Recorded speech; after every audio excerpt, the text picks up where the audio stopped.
Good afternoon. I would like to welcome everyone to our inaugural Dairy Legal Update. The mission of the Center for Agricultural and Shale Law at Penn State Law is to provide information on a variety of agricultural law topics. And with the place that dairy holds within Pennsylvania's agricultural sector, it seemed to be a fit for us to begin to provide this webinar series, in which we will be providing legal developments related to the dairy industry. So the webinar today is our inaugural webinar. We are intending to provide these webinars on a quarterly basis. And within each of today's webinar, as well as the webinars in the future, we will be providing legal developments. We will be providing updates on legal developments within the dairy sector over the past quarter. And then we'll also be addressing a topic of particular interest. And so today's webinar, after we provide the roundup of the legal developments over the past quarter, we will then be discussing the enactment, the establishment, and the implementation of California's federal milk marketing order. Marvin Bayshore, the lead counsel on this petition, is with us today, and he will be talking about the establishment of that milk marketing order, as well as some of the subsequent developments that have taken place related to that milk marketing order. So at the outset of our webinar, I want to take a moment to recognize some of our partners and our sponsors on this project. The Center for Agricultural and Shale Law is a partner of the National Agricultural Law Center, and we partner with them, and our work is supported by USDA's National Agricultural Library. So I want to thank our partners, because without them, we would not be able to bring you this quarterly dairy legal update. So without further ado, I want to initially introduce our staff attorney, Brooke Dewar. Brooke will be providing the legal developments over the past quarter. Brooke will then introduce Marvin, and Marvin will provide information, and Brooke and Marvin will engage in a dialogue about the milk marketing order. So again, I thank you very much for your interest in this program and for your attendance at today's webinar. And with that, I will turn it over to Brooke. All right, thanks, Ross. Hope everybody can hear me. Let me know if you can't. And one additional little piece of information in the PowerPoint is we have the dates of the 4 quarterly that we have planned right now, and if everything goes well, I assume we'll be continuing this. And let me move on to the first slide. By the way, one more thing before I start the roundup of the 3rd quarter. If you have questions, please put them into the Q&A rather than the chat function. So use the Q&A, and that way we can record them and hopefully get through them all. If you want a copy of the PowerPoint itself, and I do prepare these PowerPoints and with the idea that they are a resource to be used by the attendees subsequent to the actual webinar, best way that we can do that right now, because the way we're posting the videos of these is on YouTube, and we don't have a way to attach the PowerPoint there. Send us your email in the chat function. Just the email address, and then we will send you a copy of the PowerPoint, because I do prepare them to be sort of resource documents that have a life of their own. Right now, we're not taking emails through the registration process, I don't think. So the best way to do this is just put your email in the chat function, and we'll send you the PowerPoint. Okay, let's talk about the roundup of the 3rd quarter of 2020, and a tumultuous quarter it was in some ways for the dairy industry. I'm going to go through a bunch of developments, not in any particular order of importance, since we do have a heavy concentration, of course, in Pennsylvania. I'm going to do some Pennsylvania specific topics at the very end. I have a habit of going long, so I'm going to try to talk fast and leave as much time for Marvin as we can. And then we'll do a question and answer at the end, hopefully, if I am economical enough in the way I cover my slides. Okay, so our roundup of the third quarter. Let's start with the ad hoc payments, the various programs that the USDA has stood up and been pursuing in the last several years. It seems like pretty much the main agenda of the USDA in the last several years in terms of a new initiative, other than shrinkage and other things, is to essentially start up some various ad hoc payment programs. We first had the market facilitation or payments, otherwise known as the trade aid, which was to cover the fallout from the trade war with China. And then, of course, we had the ad hoc payments that arose as a result of COVID-19. And as most of us in the industry know, it's been billions, tens of billions of dollars pushed out to the agricultural industry in ad hoc payments. And ad hoc payments appears to be the term of art that's being used now in place of what we used to call direct payments. And we're back on the whatever you want to call we're back on the direct payment bandwagon or train, so to speak, in a different form. And it creates some, danger here in terms of, how dangerous is the reliance on the resurrection of direct payments in the dairy sector. We spent a better part of the last 2 decades trying to erase the direct payments from a center stage position in regard to ag policy on the national level, but here they are back due to various circumstances. And when you look at the farm income numbers, it gets fairly frightening to think of what would be going on if these ad hoc payments, in fact, were not being made. And when they go away, what is going to be the fallout? In any event, that is where we are. CFAP 1, of course, is the Coronavirus Food Assistance Program, and that's the first COVID-19 related ad hoc payment program. To date, I've given you some graphics to show you exactly what have been the aggregate gross payouts, and we'll go over those quickly. Apps opened on May 26th, and apps closed for CFAP 1 on September 11th. This is the top 10 states here in the middle of the slide, showing you who's received what, and I can't remember who's after Iowa, but this is kind of the usual suspects and the entities that you would have assumed. Obviously, we know that Wisconsin has, even unrelated to COVID, but then COVID just made it worse. They have been hardest hit by the shrinkage of consumer and retail markets for all types of dairy products. Highlighted by, of course, class 1 fluid milk. And so we know Wisconsin's been the hardest hit. It's no surprise that they are the largest recipient. In terms of the gross payout of CFAP 1, a little graphic shows you where dairy, the lightest green color, where that stands in relation to other commodities in the CFAP program. So that gives you a little bit of a roundup of CFAP 1, which of course is now concluded. CFAP 2 is was announced on September 17th. It was expanded to include goat milk. So it's bovine or cow's milk as well as goat milk. And again, apps opened on the 21st of September, and they're going to close on December 11th. This gives you a rundown to date in the middle here of, again, the aggregate payouts there and who has received the most. And again, Wisconsin, not surprisingly.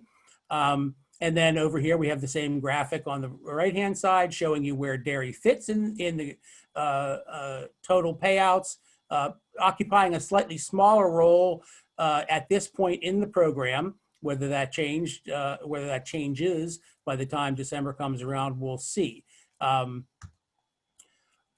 This slide basically tells you the differences in the CFAP 2 program. Dairy was considered to be what they're categorizing as the price trigger commodities, which are the ones that suffered either a 5% or greater national price decline in comparison to January, meaning pre-COVID, and then comparing it to late July. And now the payments under CFAP 2 for dairy, the calculation is different than it was in CFAP 1. I believe I'm correct in saying that.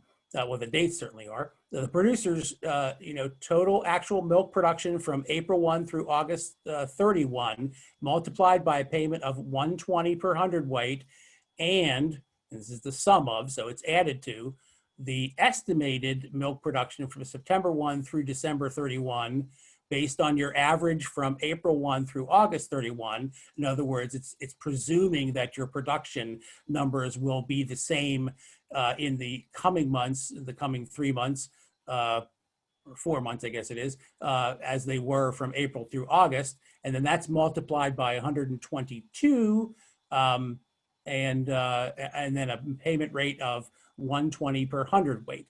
So when you compare in terms of the method of payment,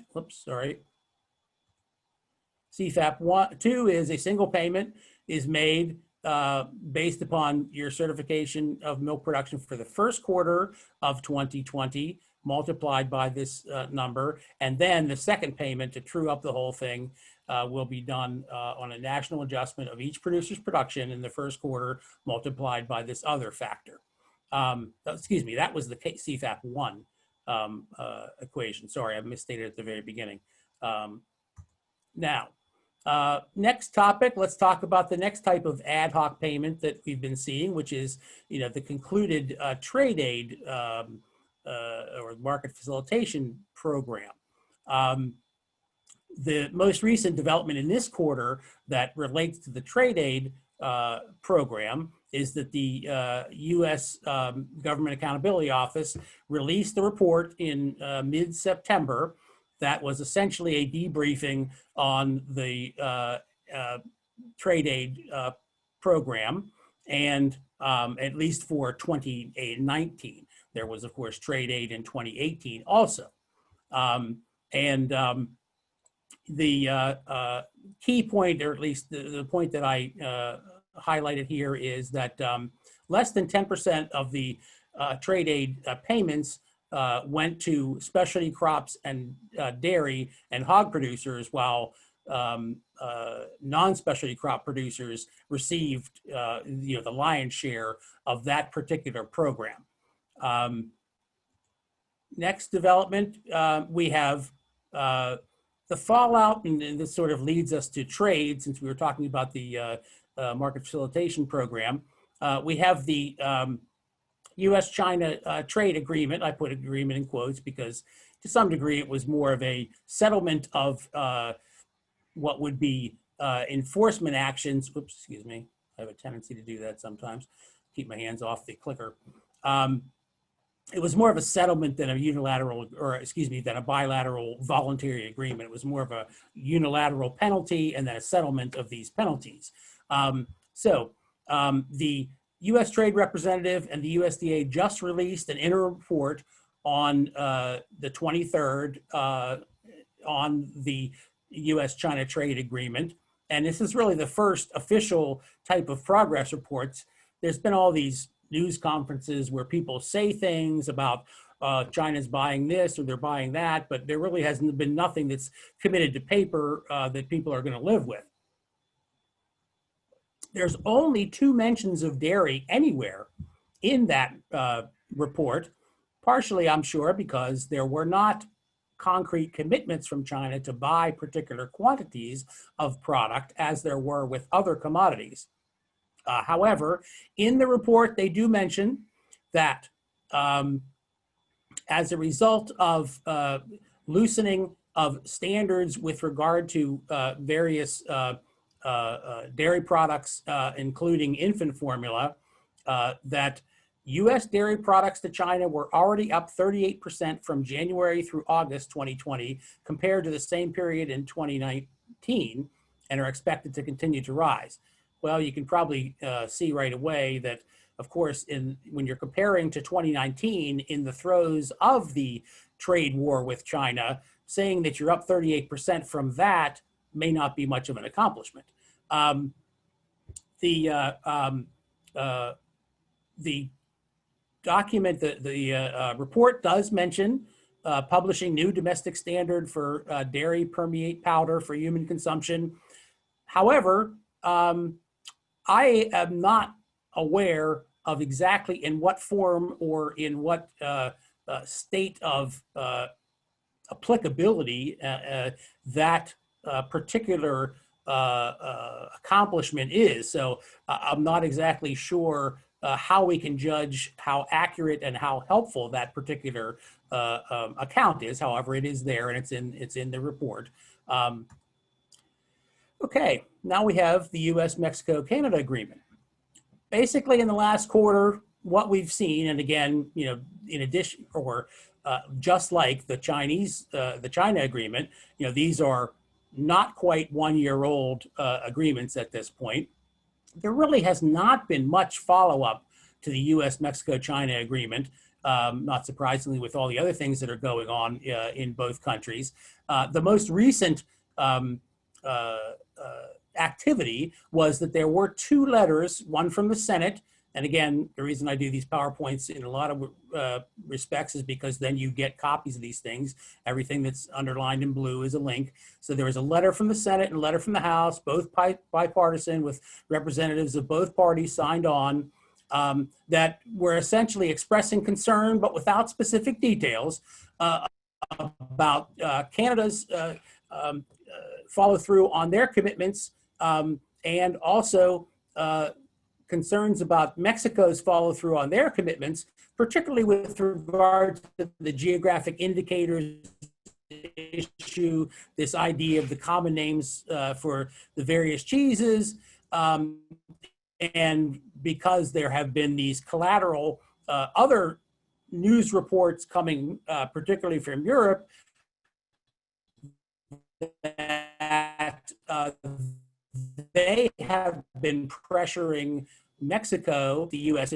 to be in violations of the USMCA with regard to these geographic indicator issues. So that's essentially what we've heard lately with regard to the USMCA and dairy.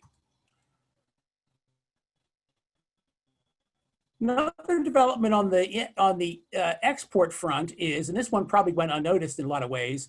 I pay attention to it more because as a former government attorney and dealing with some of these issues, I've seen this stuff firsthand, which is USDA and FDA signed an MOU specifically with regard to facilitating the paperwork that accompanies dairy exports.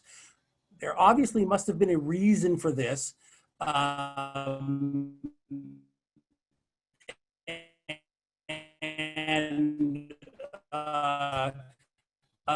And an MOU like this is essentially in order to expedite what we used to call, when I worked for the Pennsylvania, verifying paperwork that would where it is headed, that it was produced in accordance with all applicable laws, regulations, etc., from the country of origin. And we would do them from the state of origin. In Pennsylvania, many times we would be asked, hundreds of times, this is just the federal equivalent of that. So obviously there was a reason they signed this MOU. The process between USDA and FDA with regard to the paperwork accompanying dairy exports must have needed sprucing up in some capacity. Let's just put it that way. And that's what they did here with this MOU. So that's a sign, that's a good sign that someone saw an issue that needed to be addressed, and presumably it's in order to speed up dairy exports. So we do know of that development recently. Now let's switch gears from trade to the thing that's probably have heard of, and the producer price differential, which is the portion of the equation in the federal milk pricing system that has been wreaking havoc with the class 1 price in recent months. And it's essentially been upside down from its normal presentation, which we will look at here through the next two slides. And this generally occurred in the summer of 2020. This graphic shows you the producer price differential, or the PPD, and that's again one factor in the equation that sets the class one price at the federal level.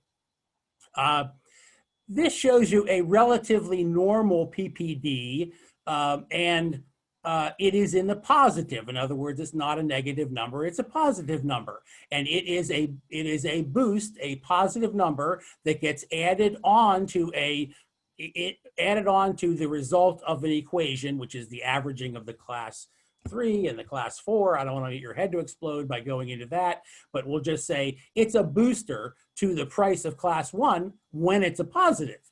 The problem is it has been a negative through unusual circumstances, and so it has actually been driving the price of class 1 down. Now you see in normal circumstances, when it's in the black and not in the red, it acts, this is the normal manner. Now you had a couple of low points here in this graph between 09 and 2020. You had a couple of negative numbers, so it's not completely unheard of that it could go negative. However, strange things happened this summer, and we will look at, this is the actual spreadsheet from the Federal Market Administrator for Order 1. And this gives you the years, from top to bottom on the left-hand axis here. If you go across 2020, you'll see the first few months remained a positive. Things looked somewhat normal. And then all of a sudden you had these gigantic negatives. In June, a negative of $5.38. And in July, a negative of $5.46. You can look over this spreadsheet all you want, all the way back to the year 2000, you're never going to find a number that is anywhere close to that. I believe the largest negative that exists here anywhere was a very unusual downward spike in April of 2004. However, you can just see by comparison, this is a aberrational occurrence of the grossest extreme really here. Things have rebounded a little bit. However, this is what has wreaked havoc with the class 1 price at the federal level, such that milk being utilized for cheese and other products that generally gets a much lower price has been getting a higher price than class 1 utilized milk. So that tells you a little bit about that issue. If you want to understand more about the PPD and the chaos that ensued through the summer, this is an excellent article on the Farm Credit East website by a guy named Greg McConnell, and it's just straight to the point. I think it's a wonderful way to understand milk pricing as well as the PPD. We'll see how it goes in the next few months. Cheese demands, maybe from the food box program and other things, drove some of this because the cheese pricing was extremely high, as well as powder pricing was extremely high, which contributed to this negative PPD. So we'll see. We'll have to see how that goes in the coming months. But that's essentially a little bit of resource information on that particular unusual occurrence that we just went through. A couple of dairy specific things for Pennsylvania, or I should say a couple of Pennsylvania specific things for dairy. The Pennsylvania's Dairy Indemnity Program, which was a $15 million appropriation of Federal CARES Act money in the partial budget for fiscal year 2021, has been now closed. That was a availability of that $15 million as a result of the action of the General Assembly to try to compensate Pennsylvania dairy farmers for losses suffered in particularly the beginning months of COVID-19, when milk was being dumped or milk was being extremely discounted, or other market disruptions, let's just put them, since that's the term of our people like to use, were causing dairy producers to not be able to market their milk and receive the revenues that they're generally, within reasonable bounds. Every co-op or independent dealer may have handled that a little bit differently, but the bottom line is PDA was tasked with trying to sort that out and come up with a way to push this money out to these dairy farmers. The application period for that closed on September 30th, and now we're in sort of a wait and see approach because the way it was pushed out was there was an initial payment of $1,500 just for applying, and then after that they were going to determine what the pool of money, what was left, and figure out a way to distribute it in some sort of a equitable manner across all of the producers that suffered losses. And right now, that's essentially what PDA is grappling with, is what to do now. There was a fairly large amount of that fund remaining as of August 21st. PDA had a press release indicating that they still had 13.5 million left. And I believe they started taking applications and pushing out those first payments of $1,500 somewhere in the early to mid portions of July, if I'm not mistaken. So the money was not being consumed at the rate that people had anticipated. Let's just put it that way. So we'll have to watch that development. Pennsylvania's Dairy Future Commission, obviously a large story for Pennsylvanians and dairy farmers here. The report was issued on August 5th. It was authorized by legislation last summer in July of 2019. The Center for Dairy Excellence maintains the definitive web page on all things related to the Dairy Future Commission. It's an excellent, well done web page, tracks the 54 recommendations of the Dairy Future Commission, and here's all the links to it.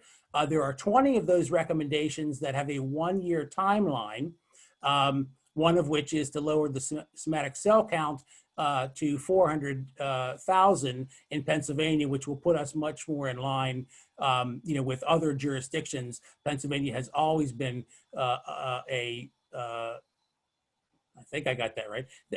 Was at least at one point in time had a much higher somatic cell count. Oh, I remember the issue. The issue was the EU who first led the way with reducing to 400,000, if I'm not mistaken, or that was, I should put, in order to sell into the EU, you had to be at least 400,000, or you had to be at that, you had to be that low. And Pennsylvania was not ready for that at the time. And that also an important part is that it specifically announces, that this particular commission feels that FDA should be enforcing its current definition of milk as written, which should not include plant-based beverages. So that's a bit of a statement of public policy there from Pennsylvania collectively on that particular hot button issue. A couple of dairy bills that we most of us know about. There's Senate Bill 1330, which is the 17-day best by or sell by date labeling. So you can now use the term best by as opposed to sell by. And there's also a longer period that can be approved by individualized approval from PDA. That has passed the Senate and is currently in the House Ag Committee. And then sort of the flip side, a bill that has passed the House and is in the Senate Ag Committee is House Bill 1224, which is Representative Lawrence's bill that would create a legal authorization for cooperation between the PA Department of Revenue and the PA Milk Marketing Board so that they could cooperate potentially with regard to the collection of Milk Marketing Board established premiums. So most people in the dairy industry understand that that was done in order to potentially pave a way for considering some type of a state collection of what we now call the overorder premium, or something that may be in substitute for the overorder premium, and then a different way of distributing it than is currently done. And how's that for diplomatically putting that extremely politically charged issue? Okay, other developments in Pennsylvania, and we'll get to Marvin. I think I'm proud of myself for getting pretty much on time here. There was the DEP suspension of normal manure management act requirements with regard to the emergency land application of milk. And that has been, going on since COVID hit and since the market disruptions that did cause some degree of dumping of milk. And of course, now many farmers are stuck with a manure storage facility that has a large or some component, at least, of milk in it, and they have to continue to spread it. So this thing has been continued to be extended so that the spreading of what's already in the manure storage facilities can continue. So that has been extended now to I think this is sort of the absolute cutoff, this December 15 cutoff, and then there are some stipulations with that because obviously we're getting into the time of frozen ground and things of that nature, which is not good for land applications. So it's got some additional language in there, but it's continued so that people can essentially clean out those manure storage facilities when they've been diluted by milk entered or added to them over the last several months. Lastly, PMMB issued consent orders claiming over $9 million of milk dealer security bonds that had been posted by Dean Foods.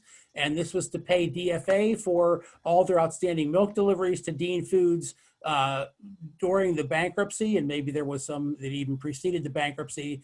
The bottom line is that particular chunk of accounts payable was deferred and ultimately collected via action of the Milk Marketing Board with regard to the bonds. It's pretty historic. I don't think that there's ever been a bond claim of this magnitude ever since the enactment of the Milk Producers Security Act. So let's say for Pennsylvania's dairy industry, this is quite a, this is quite a development. And they also had another bond claim recently with regard to Trickling Springs Creamery, which was somewhat historic because, again, this is a very, very, very infrequently used provision. A great provision, a forward-thinking provision, a provision that many other states don't have, but infrequently used, and thankfully so.